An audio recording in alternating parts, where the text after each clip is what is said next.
हरे कृष्णा। प्रहलाद महाराज की कथा के पिछले पार्ट में हमने सुना था कि हिरण्यकशिपु ने किस तरह से ब्रह्मा जी से वरदान लिया और किस तरह से प्रहलाद महाराज, जो अपने चारों भाइयों में सबसे छोटे थे, वो बचपन से ही भगवान की भक्ति किया करते थे। अब हम 5वें अध्याय पर हैं, 7वें स्कंद में, जिसका शीर्षक जो है वो है हिरण्यकशिपु द्वारा प्रहलाद जी के वध का प्रयास। अब दैत्यों के जो पुरोहित थे उनका नाम है श्री शुक्राचार्य जी, और उनके पुत्र थे शंड और अमर्क। ये प्रहलाद और अन्य बालकों को पढ़ाया करते थे, ऐसा वर्णन है। एक बार ये पिता के पास गए, पिता ने गले लगाया, गोद में बिठाया, पूछा, गुरु से मिली शिक्षा की कोई अच्छी बात बतलाओ। जैसा कि होता ही है, अपने बच्चों से पूछ लेते हैं, हाँ भाई क्या पढ़ रहे हो, जरा बता दो। तो प्रहलाद महाराज ने बताया, यानी प्रहलाद जी ने कहा कि पिताजी, विष्णु भगवान की जो भक्ति है उसके 9 भेद हैं। अब ये हैं, पहला, भगवान के गुण, लीला, नाम आदि का श्रवण।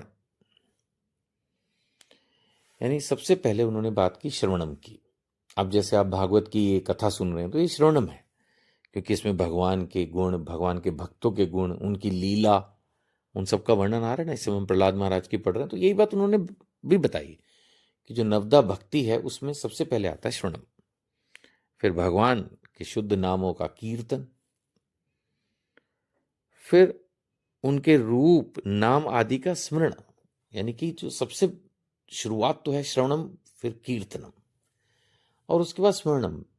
यानी सोच भी हो हमारी तो भगवान के नाम, रूप, गुण, लीला की ही सोचो।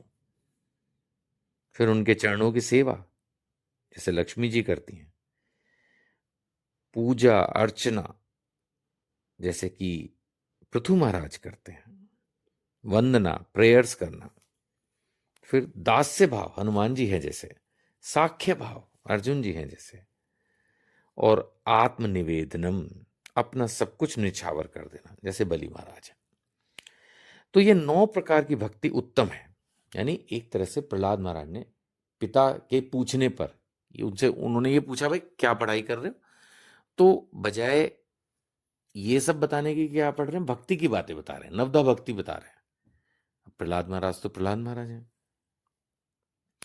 अब नेचुरली जो पिताजी खुद को भगवान समझ रहे हैं, वो या वो ये चाहते हैं कि सारी दुनिया उनकी पूजा करे, तो वो ये सुनकर खुश तो हुए नहीं होंगे। तो वो ये सुनकर बहुत क्रोधित हुए, और उन्होंने उनके जो टीचर, यानी कि गुरुपुत्र, हम पहले बात कर चुके हैं इस बारे में कि शुक्राचार्य जी के पुत्र शंड और अमर्क उनको पढ़ाया करते थे, वो उसी को डांटने लग गए कि भाई क्या पढ़ा रहे हो तुम ये।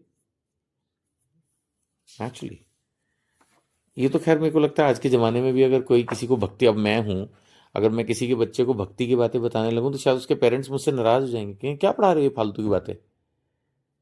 नहीं, अगर मैं ये भागवत में ध्रुव महाराज की कथा, प्रहलाद महाराज की कथा छोटे बच्चों को सुनाना शुरू कर दूँ, वो डोरेमान देख लें वहाँ तक तो ठीक है, बट प्रहलाद महाराज की कथा अगर सुनाऊंगा तो शायद पेरेंट्स नाराज़ हो जाएंगे। उनका लगेगा कि नीरज गुप्ता जो है वो हिले हुए हैं और मेरे बच्चों को बिगाड़ रहे हैं, ये क्या फालतू की कहानी सुना रहे हैं। तो हिरण्यकशिपु भी नाराज हो गया। नेचुरल है भाई, भगवान की बातें करना तो कम लोगों को ही पसंद है। सो गुरुपुत्र बोले कि आपका पुत्र जो कुछ कह रहा है वो शिक्षा हमने नहीं दी। अरे भाई हमने तो पढ़ाया नहीं, पता नहीं कहां से पढ़ाया, ये इसकी जन्मजात स्वाभाविक बुद्धि है। फिर हिरण्यकशिपु ने प्रहलाद से पूछा, तुम्हें ये बुद्धि कहां से प्राप्त हुई। ये पूछने पर उसने फिर से विष्णु भक्ति की प्रशंसा की। अब तो हिरण्यकशिपु बहुत क्रोधित हुआ और उसको लगा कि इसको मार देता हूं। तो उसने उसको मारने की आज्ञा दी। तो इसके बारे में भी वर्णन है कि किस तरह से प्रहलाद महाराज पर अटैक किए गए, कि भी पहले सबको त्रिशूल से जो है, सब उनको जो है त्रिशूल से घाव करने लगे। जब वो निष्फल हो गए, बिल्कुल ये ऐसे निष्फल हो गए, इसका उदाहरण भी दिया है भागवत में, जैसे भाग्यहीनों के बड़े बड़े उद्योग धंधे व्यर्थ होते हैं। एक एग्जाम्पल दिया, किसी के कर्म पिछले जन्मों में खराब रहे हो, इस जन्म में खराब रहे हो, तो कई बार भाग्य विहीन हो जाता है वो, फिर वो कुछ भी करे सफल नहीं होता। खैर, और बहुत सारे उपाय किए गए, जैसे बड़े बड़े मत वाले हाथियों से कुचलवाया गया, विषधर सांपों से डसवाया गया, पहाड़ों की चोटी से नीचे डलवा दिया गया, विष पिलाया, खाना बंद कर दिया, बर्फीली जगह, दहकती हुई आग, समुद्र में फेंकवाया। नहीं, प्रहलाद जी का बाल भी बांका नहीं हुआ। मैंने सुना भी है और मैं इस पर विश्वास भी करता हूं। राखे कृष्ण मारे कौन, मारे कृष्ण राखे कौन। तो बिल्कुल यही हो रहा है प्रहलाद महाराज के साथ। हिरण्यकशिपु इस सबसे तो बहुत चिंतित हुआ। खैर, गुरुपुत्रों से सलाह ली, फिर से शिक्षा आरंभ कर दी प्रहलाद महाराज की, और उन्हें अपने हिसाब से धर्म, अर्थ और काम की शिक्षा दी। पर उसमें उन सबको नहीं आनंद आ रहा था। प्रहलाद महाराज को इस सब में आनंद नहीं आ रहा था। अब एक बार की बात है, आगे वर्णन है कि जब गुरु जी कहीं गए हुए तो प्रहलाद महाराज ने अपने मित्रों को ज्ञान देने लगे। एक तरह से प्रहलाद महाराज ही उनके टीचर बन गए और क्लास देने लगे।